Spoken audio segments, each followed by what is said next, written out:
Hello, my dear students. I welcome you all to today's session. Okay, and today's session is dedicated to one of the greatest civilization, that is Indus Valley civilization. Which civilization? Indus Valley civilization.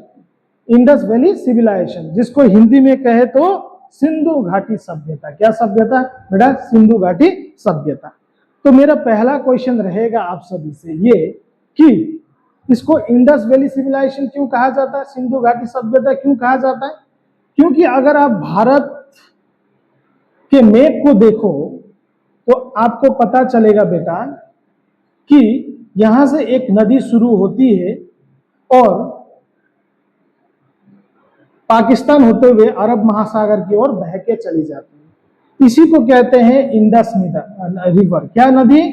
Indus river कहते हैं। सिंधु नदी, क्या नदी? सिंधु नदी कहते हैं।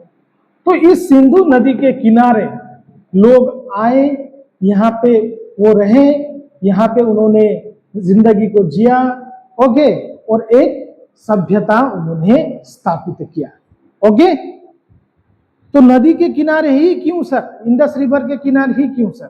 इसका जवाब क्या है हम लोग आगे पढ़ेंगे। लेकिन हालांकि नदियों के किनारे क्या होता है, नदियों के किनारे का जो जमीन होता है वो काफी उपजाऊ होता है, वेरी फर्टाइल, जिससे कि खेती हो सके, और खेती होगा तभी तो क्या होगा?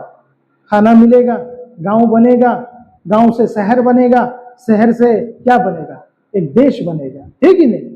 तो सिंधु नदी के किनारे क्या हुआ? एक सभ्यता पनप रहा था आज से करीबन मान लो कि 5000 साल पहले। कितने साल पहले? 5000 साल पहले। जैसे कि 3500 बीसी में इंडस वैली सिविलाइजेशन था। तो आज कितना है बेटा? आज 2026 है। आज कितना है? 2026 एडी है। तो अगर आप इसको प्लस भी करो, अगर आप इसको जोड़ो मेरे प्यारे बच्चों, जोड़ते हो तो 6 2 5 5 5526 साल पहले। तो अप्रोक्स मान लो कि 5000 साल पहले। तो 5000 साल पहले सिंधु घाटी सभ्यता थी, यानी कि इंडस वैली सिविलाइजेशन। तो अब कई सारे बच्चों को कंफ्यूजन हो रहा है कि भाई ये सिविलाइजेशन शब्द का अर्थ क्या होता है। पहले तो ये बताओ सर, सिविलाइजेशन वर्ड का मीनिंग क्या है सर? बाकी तो हम देख लेंगे, लेकिन सिविलाइजेशन क्या होता है? सिविलाइजेशन का मतलब होता है जहां पे बहुत सारे लोग, यानी कि ग्रुप ऑफ पीपल, क्या?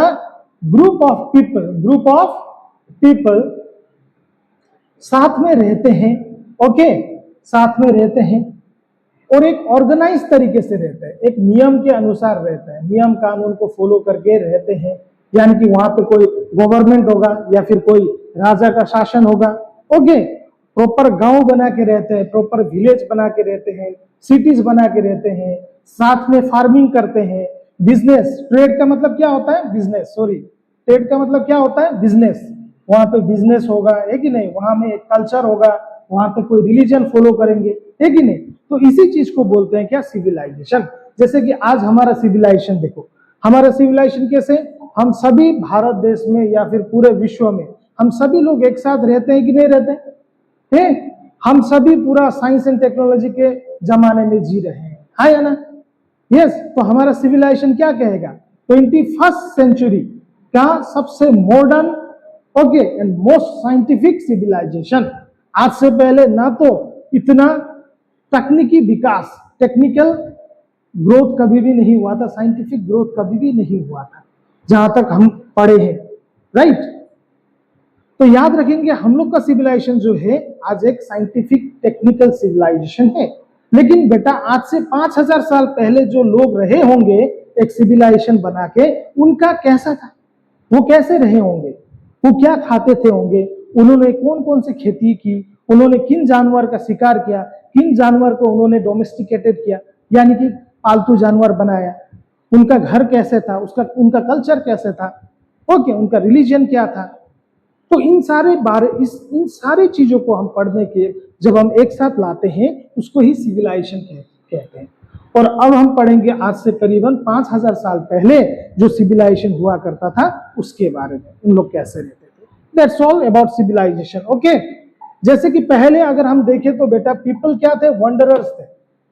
यानी कि वंडर्स मतलब शिकार करते हुए इधर उधर भटकते थे। हाँ, आज इधर इधर शिकार मिल लिया तो आज इधर खाना खाएंगे, कल फिर दूसरी जगह जाएंगे। मतलब कोई मतलब उन लोग का परमानेंट सेटलमेंट नहीं था, नो परमानेंट सेटलमेंट। लेकिन स्लोली क्या हुआ, उन्होंने खेती करना शुरू किया। जब खेती करना शुरू किया तो खेती को छोड़ के जा नहीं सकते ना, तो वहीं पे उन्होंने गांव बसाया। और जब खेती अच्छा हुआ तो बिजनेस शुरू हुआ। बिजनेस जब बिजनेस डेवलप हुआ तो क्या बना, टाउन बनना शुरू हो गया और सिटीज डेवलप। और जब शहर बना तो स्लोली उन लोगों का क्या हुआ, एक सिविलाइजेशन हुआ। क्या हुआ, एक सिविलाइजेशन हुआ। तो मुझे लगता है कि सिविलाइजेशन का मीनिंग इससे ज्यादा आपको समझाने का जरूरत नहीं है। ओके, चलो तो आगे बढ़ते हैं।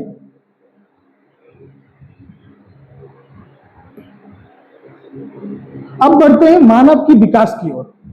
मानव की विकास, अब जो हम इंसान है ना उसे कहते हैं Homo sapiens, modern humans. Modern human को क्या कहते हैं, होमोसेपियंस कहते हैं। बेटा आप क्या हो, होमोसेपियन हो। मैं क्या हूं, होमोसेपियन है। हम सभी क्या है, होमोसेपियन है। लेकिन हम लोग आज होमोसेपियंस हैं। लेकिन आज से मान लो कितने साल, मिलियंस ऑफ ईयर्स एगो क्या हम होमोसेपियंस थे? नहीं। हमारे पूर्वज कौन थे, कैसे इवोल्यूशन हुआ और यहां से यहां तक हमने सफर किया और हम आज एक होमोसेपियन, पूरा हमारा सोच बहुत क्या है, सबसे विकसित सोच वाला व्यक्ति हम बने। कैसे बने? ओके, तो देखो सबसे पहले 6 से 9 मिलियन साल पहले अर्ली प्राइमेट्स हुआ करते थे। प्राइमेट्स यानी कि जिनका पूंछ नहीं होता है। It is like app, app कहे उसको तो बेटर रहेगा, जिसका पूंछ नहीं रहता है। लिव्ड इन ट्रीज, पेड़ में रहते थे और इसको बोलता था क्या, ड्रायोपिथेकस। क्या कहते थे, ड्रायोपिथेकस। फिर उसके बाद 14 से 8 मिलियन साल पहले फेस और जॉ, उसका शकल और जो है वो क्या, ह्यूमन का जैसा होना शुरू हो गया और वो पेड़ों से जंगल में रहना शुरू किया। ओके, उसके बाद आया ऑस्ट्रालोपिथेकस जो कि 4 से 2 मिलियन साल पहले हमारे प्लेनेट में थे। वॉक्ड अप राइट, पहले कमर झुका होता था, अब सीधा चलना इन्होंने क्या किया, शुरू किया। Brain size larger than earlier apes, इन दोनों से ब्रेन का साइज इसका क्या हुआ, बड़ा हुआ। अब ब्रेन का साइज बड़ा हुआ यानी कि सोचने की क्षमता में भी क्या हुआ, वृद्धि हुई, है कि नहीं? तो स्लोली इसने पत्थर के औजार बनाना शुरू किया। ओके, आग का खोज होने लगा। ओके, इससे पहले जो मिला वही खाता था और स्लोली क्या हुआ, आग का खोज हुआ, पत्थर का खोज हुआ, stone age, I will talk about that. उसके बाद आया होमो हेबिलिस, इसको हैंडीमैन कहते थे, वो हाथ से सब कुछ कर सकता था properly. Okay, first to make use simple tools, और ये छोटा छोटा औजार लोग क्या करता था, हाथ से यूज कर सकता था। उसके बाद आया होमो इरेक्टस। ओके, याद रहेगा इस समय यूज्ड फायर, आग को मतलब जलाना शुरू किया, आग से मतलब पकाना शुरू किया। उसके बाद में आया होमो निएंडरथैलेंसिस, ये कहां रहते थे, यूरोप और एशिया में। ओके, इनका समय में देखो एडवांस टूल्स हो चुका था, हथियार क्या हो चुका था, एडवांस, ब्रोंज का, ओके, कॉपर का। ओके, और स्लोली क्या हो गया, उन लोग देखो बरीड द डेड, उन लोग में एक कल्चर डेवलप हुआ।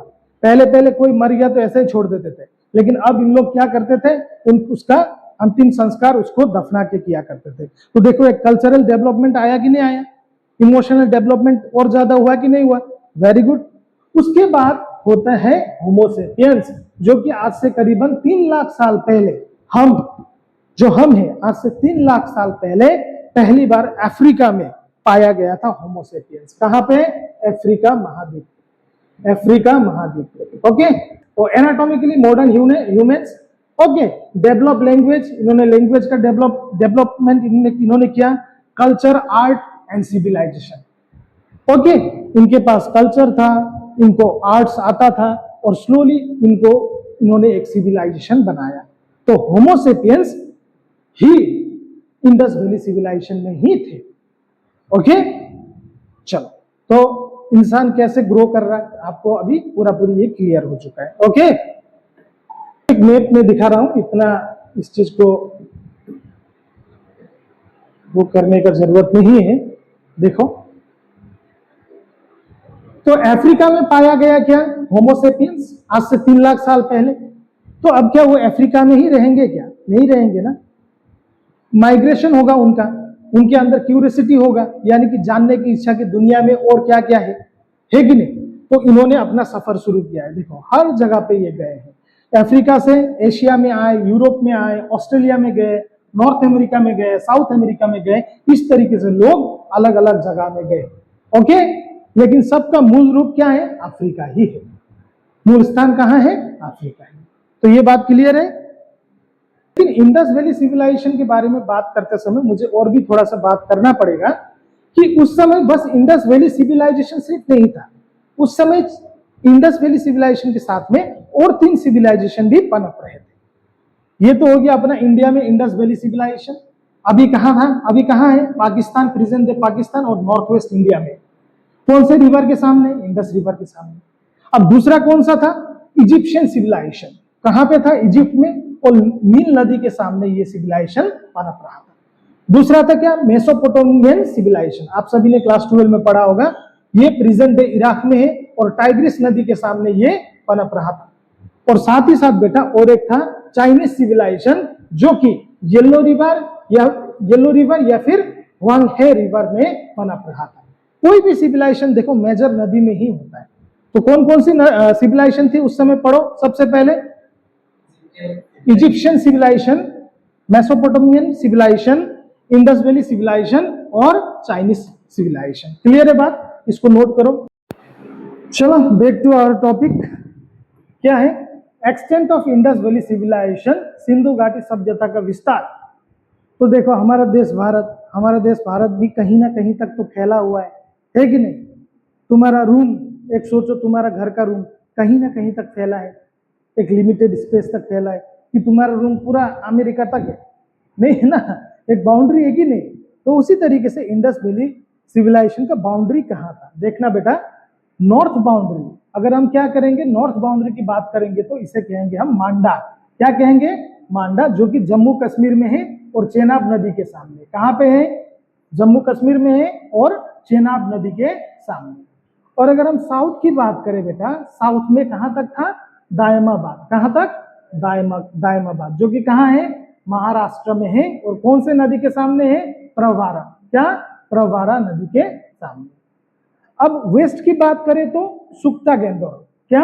सुक्ता गेंदौर, जो कि प्रेजेंट डे बलोचिस्तान पाकिस्तान में है और दास्त नदी के सामने। कौन से नदी के सामने है? दास्त नदी।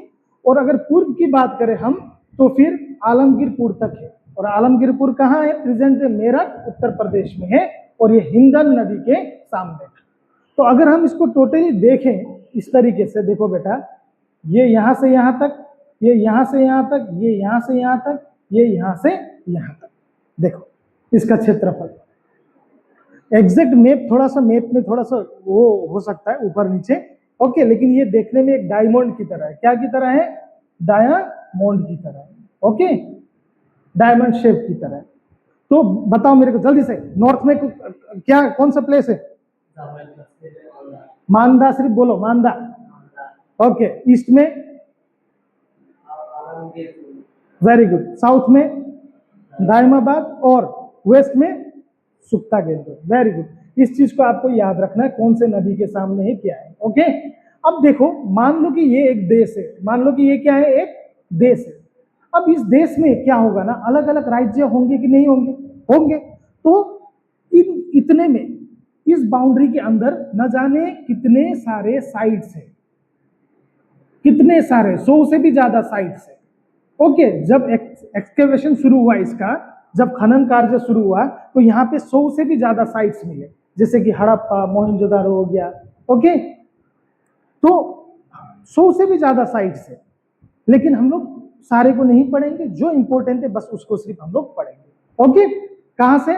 मांदा से लेकर सुक्ता गेंदौर से लेकर दायमाबाद से लेकर आलमगीरपुर तक 100 से भी ज्यादा साइट्स है, लेकिन हम लोग सिर्फ जो इंपॉर्टेंट है उसी को पढ़ेंगे। वहां से क्या मिला खुदाई करते समय, किसने खुदाई किया, कौन सा ईयर में खुदाई किया, क्यों खुदाई शुरू हुआ, ये सारा चीज क्लियर है। ओके, या फिर मोहनजोदड़ो, हम तो ऐसे ही कहते हैं, मोहनजोदड़ो ही कहते हैं। तो ये कहाँ है? प्रेजेंट डे कहाँ पे है? सिंध, पाकिस्तान में है। कौन से नदी के सामने? सिंधु नदी के सामने। कौन से वर्ष पे इसका खनन कार्य किया गया था? 1922। ओके, और इसके एक्सकेवेटर कौन थे? कौन थे? राखालदास बनर्जी। कौन थे?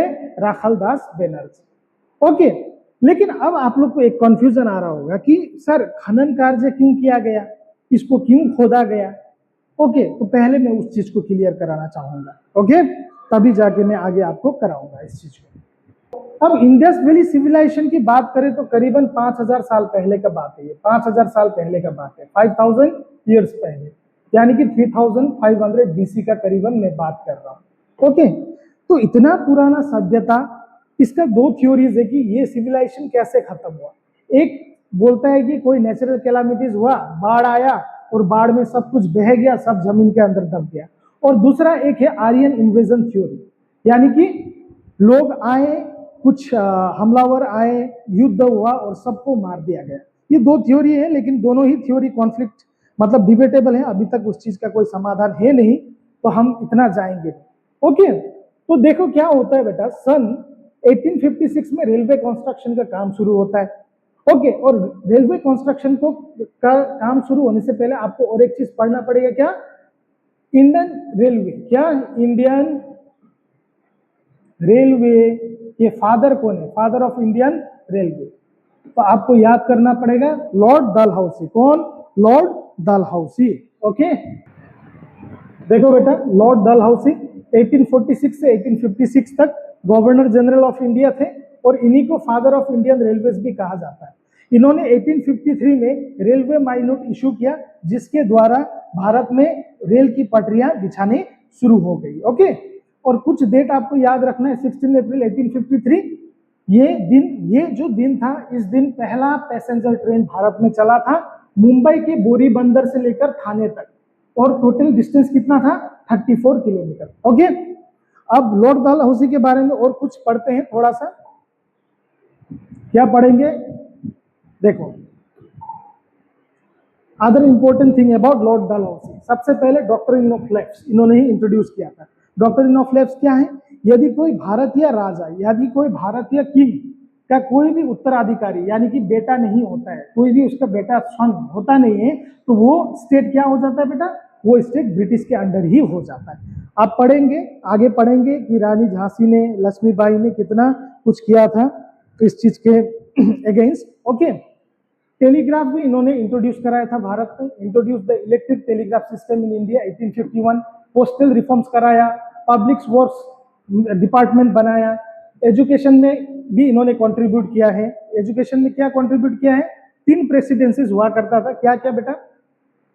3 प्रेसिडेंसीज क्या क्या? बॉम्बे, मद्रास एंड कलकत्ता में 1857 में इन्होंने यूनिवर्सिटीज एस्टैब्लिश कराया। ओके, तो डलहौसी के बारे में अगर आप इतना भी पढ़ते हो तो काफी है, हो जाएगा अभी के लिए। Very good. अब क्या होता है देखो,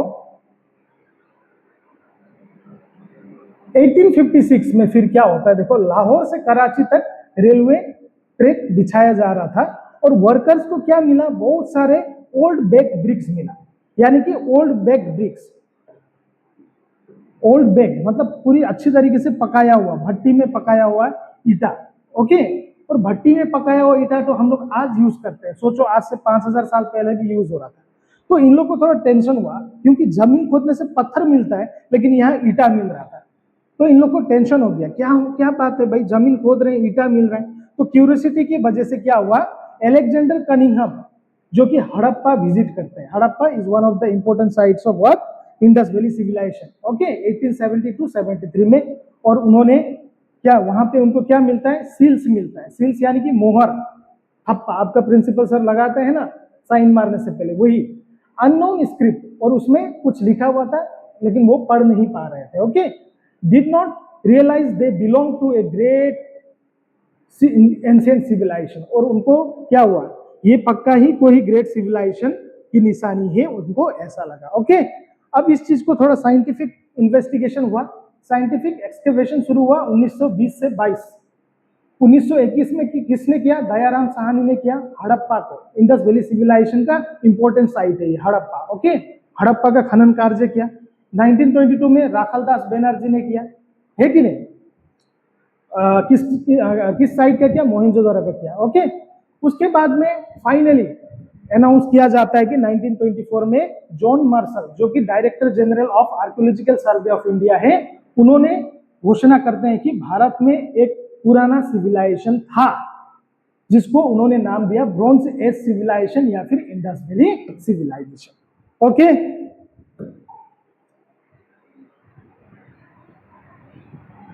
तो रिवीजन करो, लॉर्ड डलहौसी, अलेक्जेंडर कनिंघम, याद करो दयाराम साहनी, उसके राखल दास बनर्जी, जॉन मार्शल ने घोषणा कर दिया 1920 में कि इंडस वैली सिविलाइजेशन एक बहुत भव्य सभ्यता यहाँ पे है। ओके, उसके बाद क्या हुआ, बहुत और एक्सकवेशन हुआ, अलग अलग साइट्स को ढूंढा गया। ओके,